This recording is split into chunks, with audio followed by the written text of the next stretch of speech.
After learning PH sound, let's practice them in sentences. À nous pratiquer une phrase.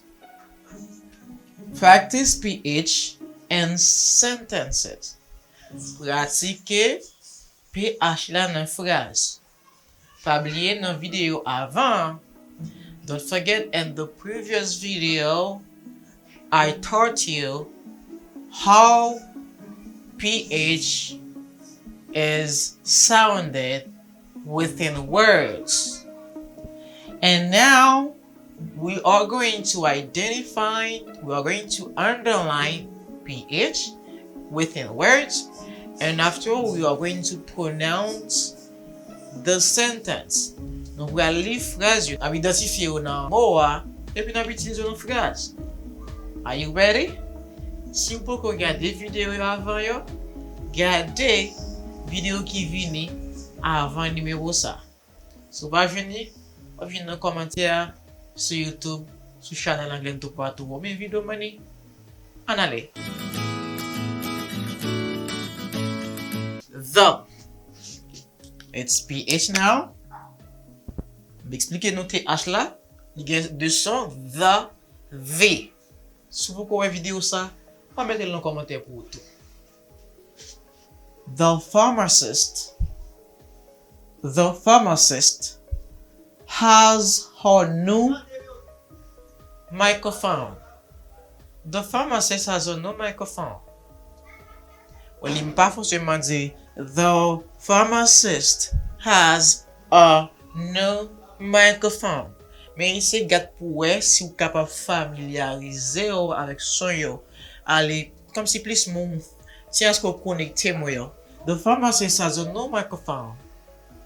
Has a new microphone. Donc ça c'est verbe avoir. To have. New, lazy, nouveau ou bien nouvelle.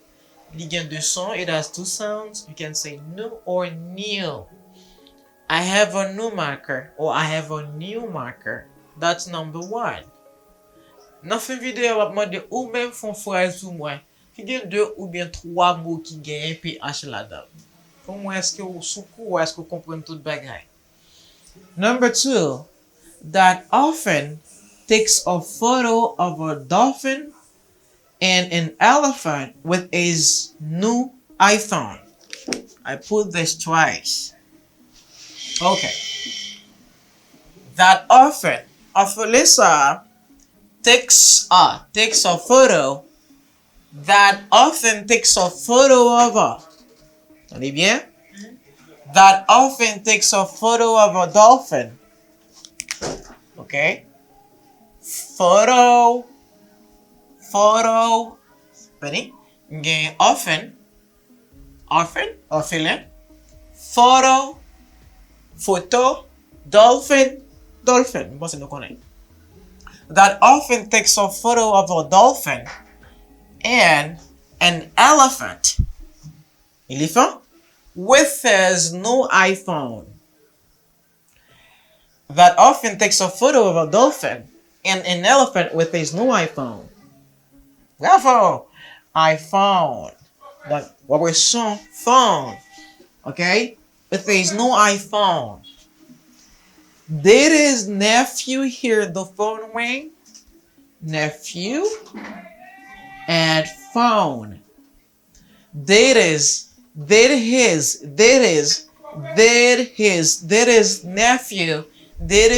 hear the phone ring? Est-ce que neveu a t'étendre? To hear, lui entendre. Okay, I don't hear you. I heard what you said. T'étendais ça dire. Did you hear what I say? Est-ce que t'étendais ça me dire? So, did his nephew hear the phone ring? Dans la vidéo, vidéo nous va le gagner. Nous allons expliquer pourquoi ça me dit here. Là, pourquoi ça, d'expliquer ça déjà dans la vidéo avant, me dit his, m'pas dit his. Did, m'pas dit did. Did his nephew hear the phone ring? Did his nephew hear the phone ring? Very easy. Try to say it. Essayez dire.